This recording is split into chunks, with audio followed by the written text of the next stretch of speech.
Hello.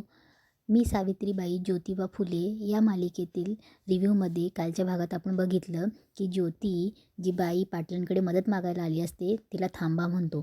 ज्योती पुढे येतो तेव्हा सगळे ज्योतीकडे बघत असतात की ज्योती काय बोलतो म्हणून. तेव्हा ज्योती हातातलं कडं काढून त्या बाईला देतो आणि बोलतो की घ्या मावशी, रडू नका. तेव्हा ती बाई बोलते की नको लेकरा, हे कडं मी घेऊन काय करू आणि ते बी सोन्याचं. तेव्हा सगुणा बोलते की ज्योती यार काय करतोयस तू, कडं कशाला देतोय. तेव्हा गोविंदरावही बोलतात की ज्योती अरे, कुस्तीचं मानाचं कडं येते आणि तू तिला का देतोयस. तेव्हा ज्योती बोलते राहू द्या दादा. तेव्हा ज्योती बोलतो की घ्या मावशी, रडू नका. तेव्हा ती बाई ते कडं घेते आणि बोलत असते की तुझे खूप उपकार होतील लेकरा, आणि ती ज्योतीचे पायच धरते. तेव्हा ज्योती उठवतो आणि बोलतो की रडू नका मावशी, याच्याने तुमचं काही काम होईल. आणि मी मी काही देव माणूस नाही, मी फक्त एक माणुसकी म्हणे एका माणसाला मदत केली. तेव्हा पाटलांची मान खाली जाते की आपण ज्योतीवर संशय घेतला होता म्हणून. सगुणाला पण खूप भारी वाटतं. गोविंदराव पाटलांकडे बघतात. लक्ष्मी आणि भामा त्यालाही ज्योतीकडे बघून अभिमान वाटत असतो आणि सावीलाही खूप छान वाटत असतं. इकडे भामाबाई, लक्ष्मी आणि सगुणा बोलत बसलेले असतात. तेव्हा सगुणा बोलते काय तेव्हा भामाबाई बोलते काय पोरगं आहे, असं कडं सोन्याचं काढून दिलं. तेव्हा लक्ष्मी बोलते ते पण बघा ना काय ओळख ना पाळख. सगुणा सांगत असते की माझं ज्योती असंच आहे बघ, तो लई असा आहे, त्याला एकट्यानं जेवण जात नाही, तो 4 मित्रांना घेऊन येतो जेवायला. लई गुणाचा आहे माझा ज्योती. आणि माझ्या ज्योतीच्या नशिबात कोणी असेल ना, ती लईच भाग्यवान पोरगी असेल. तेव्हा भामा आत्या बोलते अगं कोणी असेल म्हणजे मग तुला इथे कशाला बोलवलंय. तेव्हा सगुणा बोलते अगं मग तुम्ही तोंडात जी गुळणी धरून ठेवली ती सोडा ना, होकार नकार काहीतरी कळवा.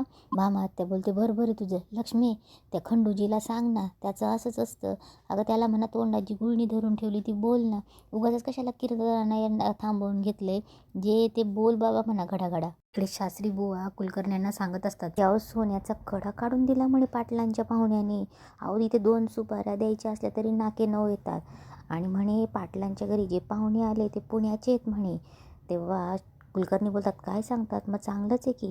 तेव्हा तेव्हा शास्त्री बुवा बोलतात की बरंच झालं पुण्याला, ही पिढा गेली तर गेली. इथे काय फक्त हे बघा ते बघा, पण पुण्यात तसं नाही. पुण्यात बघू दे शनिवार वाडा पर्वती, मग कळेल. चला बघून येऊ पाटलांकडे कोण पाहुणे आले म्हणून. इकडे पाटील ज्योतिषी बोलत असतात बरं कुस्ती कुठे मारली तुम्ही. तेव्हा ज्योती त्यांना सांगत असतो की पुण्यात वस्तात कोण म्हणालात.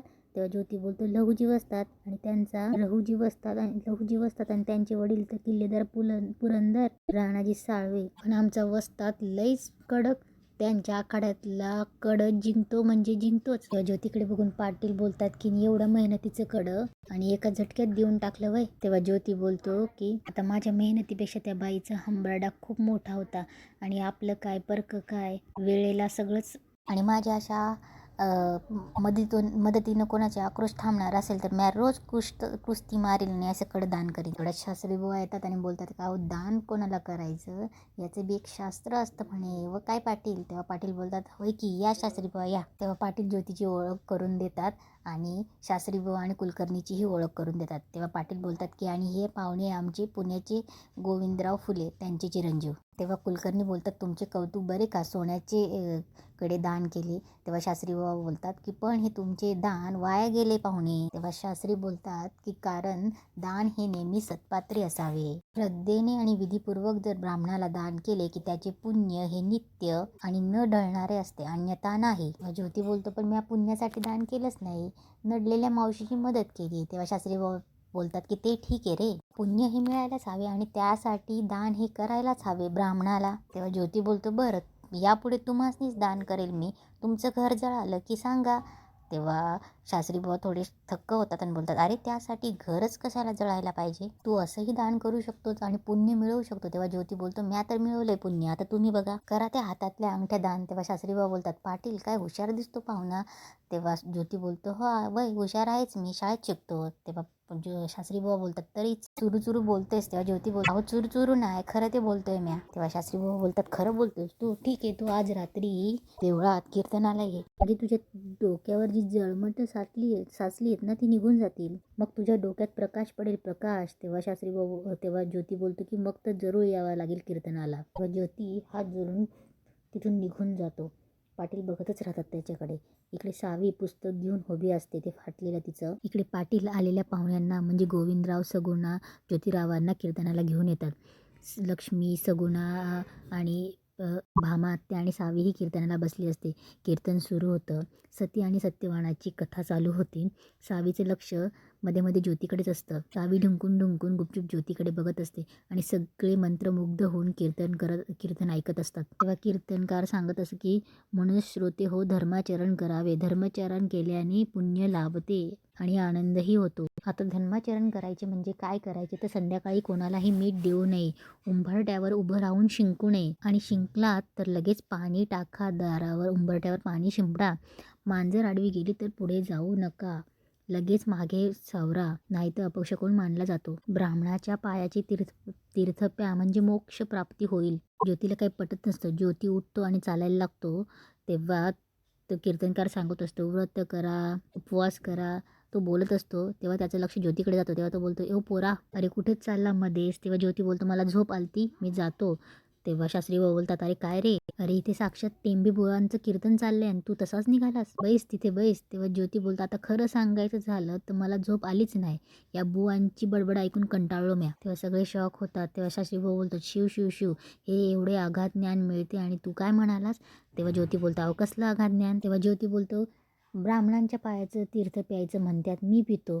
पण या बुवांनी कुलकर्णींच्या पायाचं तीर्थ पिऊन दाखवावं, ते बी आत्ता इथंच. तेव्हा सगळे बसलेले तोंडाला हातच लावतात. तेव्हा शास्त्रीबाबा बोलतात पाटील, अहो पाटील काय बोलतो हा तुमचा पाहुणा. तेव्हा ज्योती बोलतो ते पिणार नाहीत, मला माहिती आहे ना. तेव्हा ज्योती बोलतो आता मला सांगा संध्याकाळचं मीठ का बरं द्यायचं नाही. तेव्हा ते टेंबे बुवा बोलतात का म्हणजे मीठ देणं चांगलं नसतं, संकट येतं. तेव्हा ज्योती बोलतो संकट येतं. आता इथे बसलेलं कोणी बी संध्याकाळचं मीठ देत नाही. ऐकतायत ना सगळे, देत नाही ना. पण तरी बी इंग्रजांचं संकट आपल्यावर आलंच ना. मग ते कसं काय, याचा कधी विचार केला आहे सांगा बरं. मग ते का आले. तेव्हा शास्त्री बाबा बोलतात अरे तू कोणासमोर अक्कल पाजवतो, याचं भान आहे का. अरे चारी वेद तोंडपाठ आहे त्यांचे. तेव्हा ज्योती बोलता काय उपयोग त्याचा, सांगा की काय उपयोग. आमच्या पुण्यात कितीतरी वेदोनारायण आहेत. शनिवार वाड्यावरून तरी पटका उतरलास ना. धर्मशास्त्रानं चालणारी पेशवाई गेलीच ना. आलीच ना तरी इंग्रजांचे राज्य. हे बघा लहान तोंडी मोठा घास घेतला असं जर वाटत असेल तर माफ करा, पण कडुसे पडताना मीठ द्यायचं नाही. मांजर आडवं गेली तर अपशकुन मानायचं. उंबरठ्यावर शिंकायचं नाही. याला धार्मिक आधार काहीही नाही. आणि असलाच तर शास्त्रीय आधार आहे असल. बरोबर आहे ना व. तेव्हा टेंबे बुवा बोलतात कोणताही का असे ना पण आधार आहेच ना. तेव्हा ज्योती बोलतो मग बामणाचं पायाचं पाणी पिल्यानं मोक्ष मिळतो, त्याला आधार काय. तेव्हा सावीला खूप भारी वाटत असतं ज्योतीचे प्रश्न. इकडे टेंबे बुवा बोलतात कारण समुद्राच्या पाण्यात आणि बामणाच्या उजव्या पायाच्या अंगठ्यात सर्व तीर्थ असतं. तेव्हा ज्योती बोलतो मग ठेच लागल्यावर अंगठ्यातनं रक्त वाहतं, अंगठ्यातनं तीर्थ वाहतं की रगात वाहतं. तेव्हा बसलेल्या सगळ्या लोकांना ज्योतीचे प्रश्न विचार बघून हसायलाच येतं टेंबे बुवांवर. तेव्हा ज्योती बोलतो पुण्यांदा समध्यांची माफी मागतो म्या, मला कुणाला दुखवावं रुसवावं असा हेतू नव्हता माझा. तेव्हा ज्योती रामराम करून तिथून निघून जातो. हे सगळं ऐकून सावीला खूपच अभिमान वाटतो. शास्त्री बुवांचं तर तोंडच पडतं. इकडे घरात भामा आत्या बोलते की काय धारिष्टवान पोरगा आहे ग, काय खप खप बोलला. तेव्हा सगुणा बोलते अगं त्याला हे सगळं पटत नाही. तेव्हा अक्का बोलते वय ना एवढा मोठा बुवा एकच सपूत बोलला पण त्याला गप्पच करून टाकलं. तेव्हा अक्का बोलते एवढ्या माणसांमध्ये इतकं बोलायचं म्हणजे काय साधी गोष्ट नाही ग. सावीला तर हसायलाच येत असतं. तेव्हा सगुणा बोलते अगं शिकरेला पोर येतो म्हणून असंच बोलेल. तेव्हा अक्का बोलते होय की. तेव्हा सावी बोलते बडी खोड गेली शास्त्री बुवांची, मला सारखं डाफरायचे, कपिलीवर डोळा असायचा माझ्या त्यांचा, बडी अद्दल केली. तेव्हा भामा आत्या आणि सगुणाला खूप हसायला येत आणि इथेच आजचा एपिसोड संपतो.